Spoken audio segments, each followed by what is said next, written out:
মহিলারা চান্স পাইলে কিন্তু কাঁথা সেলাই করে করে কি করে না, এখন আর করে না।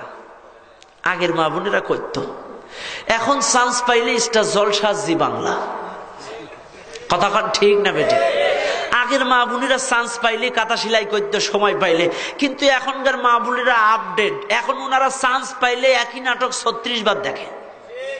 রাত্রি যদি বাই চান্স পাখি নাটক ফেল করে, সকালবেলায় কাজা আদায় করে। কতক্ষণ হাসান আমিসা, সত্য না? হায় হায়, এই তো ফেসবুকে দেখলাম সেই দিন রাত্রে পাখি নাটক দেখছে, সকালে আবার সেই বাসি নাটক মা দেখতেছে।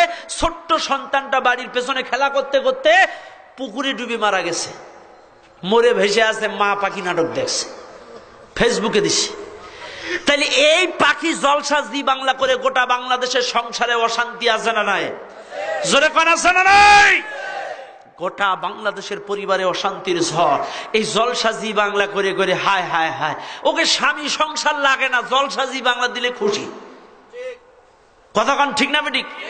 এই জন্য আমি একটু জলসা নিয়ে গান গাই। গাবো কি ভাই? স্টার জলসা হায়ার জি বাংলা নষ্ট করলো হয় আমার সোনার বাংলা। স্টার জলসা হায়ার জি বাংলা নষ্ট করলো হয় আমার সোনার বাংলা। বোঝে না তো সে বোঝে না, ভালো মন্দ কিছু খোঁজে না। স্টার জলসা হায়ার জি বাংলা নষ্ট করলো হয় আমার। কতক্ষণ ঠিক আছে না নাই? আরো আছে দেখো জলনুপুর, ঝগড়া ঝাঁটি যে তাই সকাল দুপুর। আরো আছে দেখো জলনুপুর, ঝগড়া ঝাঁটি যে তাই সকাল দুপুর। এখন শুরু হয়েছে আবার কিরণমালা, এ যেন নতুন এক ঝামেলা। স্টার জলসা হায়ার জি বাংলা নষ্ট করলো হয় আমার। কতক্ষণ ঠিক আছে না নয়? রাগ অনুরাগ আছে আছে রাশি, শিখতে চাইলে ভালোবাসাবাসি। ঠিক আছে না নাই? রাগ অনুরাগ আছে আছে রাশি, শিখতে চাইলে ভালোবাসাবাসি। মন নিয়ে এখন সব কাছাকাছি, সাইরা দে মায়া আমি কান্দা বাঁচি। স্টার জলসা হায়ার জি বাংলা নষ্ট করলো আমার। কতক্ষণ ঠিক আছে না নয়?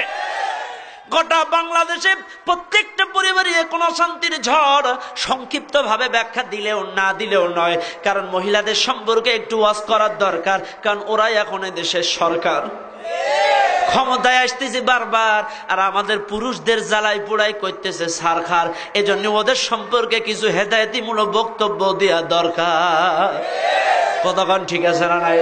ভাইরা আমার, এত পরিমাণ স্টার জলসা জি বাংলা দেখে। যশোর জেলার ঝিকরগাছা উপজেলায় রাত 9টার সময় স্বামী ইজি বাইক চালায়া বাড়িতে এসে স্ত্রীর কয়, স্ত্রী আমি বড্ড ক্লান্ত, 2টা ভাত দাও। স্ত্রী কয় দাঁড়াও পাখি নাটকটা শেষ হোক।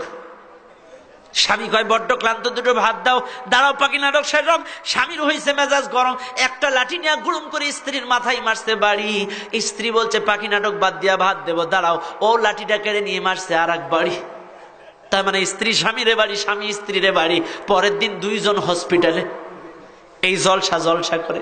তার মানে ওদের স্বামী সংসার সন্তানাদি ধর্ম কর্ম দরকার নাই, জলসা জি বাংলা দিলে ওরা বিরাট খুশি। সালামও ফিরাইতে পারে কিনা আল্লাহ জানে। ঈশান নামাজে সালাম ফিরাই দৌড় মারে, কারণ কিরণমালা শুরু হয়ে যায়। আমার আল্লাহ বলেন কোরআনুল কারীমের আয়াত সূরা লোকমান, ومن الناس من يشتري لهو الحديث ليضل عن سبيل الله بغير علم ويتخذها هزوا أولئك لهم عذاب مهين। আল্লাহ সূরা লোকমানের মধ্যে যা বলেন, যারা অশ্লীল গান বাজনা, কবিতা, নাটক, ছড়া, কাল্পনিক কাহিনী, কিসসা, কথাবার্তা, বানোয়াট অশ্লীল গান বাজনা কথাবার্তা দিয়া এগুলো যারা তৈরি করে মানুষদেরকে ডাইভার্ট করে ওই দিকে ঢুকাবে, আর এই অশ্লীল গান, সিনেমা, নাটক, কবিতা, ছড়া, ছবি দেখবে, শুনবে, গাইবে যারা, শুনবে যারা, এদের জন্য উলাইকা লাহুম আযাবুম মুহিন, আমার আল্লাহ কঠিন আযাবের ব্যবস্থা করে রেখেছে। এটা গেল আয়াত। এবার আসেন নবীজি বলেন, মান তাশাব্বাহা বিকওমিন ফাহুয়া মিনহুম, যার সাথে যার মহব্বত তার সাথে তার কিয়ামত। আপনার মহব্বত যদি হয় জলসা জি বাংলার সাথে, যতই নামাজ রোজা করেন ওই জলসা জি বাংলার নায়ক নায়িকাদের কাতারে আপনার হাসর নাসর হবে। যার সাথে যার মহব্বত, কথা কন ঠিক আছে না? না কাজে মা বোনেরা ফিরে আসেন, কথা কন ঠিক আছে না? হায় হায়, ধর্মকর্ম ওদের দরকার নেই। নামাজ রোজা ছাড়তে পারে ওরা, স্বামী সংসার ছাড়তে পারে ওরা, ছাড়বে না হিন্দি সিরিয়াল, ছাড়বে না পাখি সিরিয়াল, স্টার জলসা ঘরে ঘরে বাধাইছে গোলমাল। কাজের মেয়ে মর্জি না খাই, হিন্দি ছবির পাগল সেও, পাশের বাড়ির মদন রে কয় তুমসে প্যার করতি হু, কয় কিনা বলেন? কাজের মেয়েরাও এখন হিন্দি কয়। ভাইরা আমার, কথায় কথা বেড়ে যায়, তাহলে লক্ষ্য করেন ও মুসলমান, ফিরে আসেন, তওবা করেন মা বোনেরা, অপসংস্কৃতি থেকে নিজেদেরকে হেফাজত করেন। আজকে অনেক মাহফিলে গেলে আমাদের কাছে পানির বোতল পাঠায়, হুজুর একটু পানি পড়ে দেন। আমরা বলি কেন? কয় আমার ছোট্ট 22 বছরের মেয়েটা নামাজ পড়ে না, আমার 18 বছরের ছোট্ট বালকটা নামাজ পড়ে না, একটু পানি পড়ে দেন। আরে মিয়া, তুমি ওই সন্তান গর্ভে থাকাকালীন তুমি স্টার জলসা জি বাংলা ছাড়া দেখো নাই? আগের মা বোনেরা গর্ভবতী হলে তারা বেশি বেশি কোরআন তেলাওয়াত তাসবিহ তাহলিল করত, যার কারণে মানুষ একটু ভালো হতো। কিন্তু এখন প্রেগন্যান্ট যারা, গর্ভবতী যারা হয়, উনি এখন অসুস্থ, ওনার কলস ধরা যাবে না, শিল নোড়া ধরা যাবে না, উনি 24 ঘন্টা জলসা জি বাংলা দেখে। কাজে জলসা জি বাংলা যারা দেখবে, আর ওদের গর্ভ থেকে যেই সব সন্তান বর্তমানে দুনিয়ায় আসবে, এদের জন্য পানি পড়া কেন? হুজুর গুলে খাওয়াইলেও ওরা দিনদার হবে না। কারণ ফ্যাক্টরি যদি ভালো হয়, ফ্যাক্টরির দ্বারা যত স্যাম্পল ডেলিভারি আসবে হবে ভালো, আর ফ্যাক্টরি যদি খারাপ হয়, ফ্যাক্টরির দ্বারা যত স্যাম্পল ডেলিভারি আসবে সব 5 নাম্বার। কথা ঠিক না বেঠিক?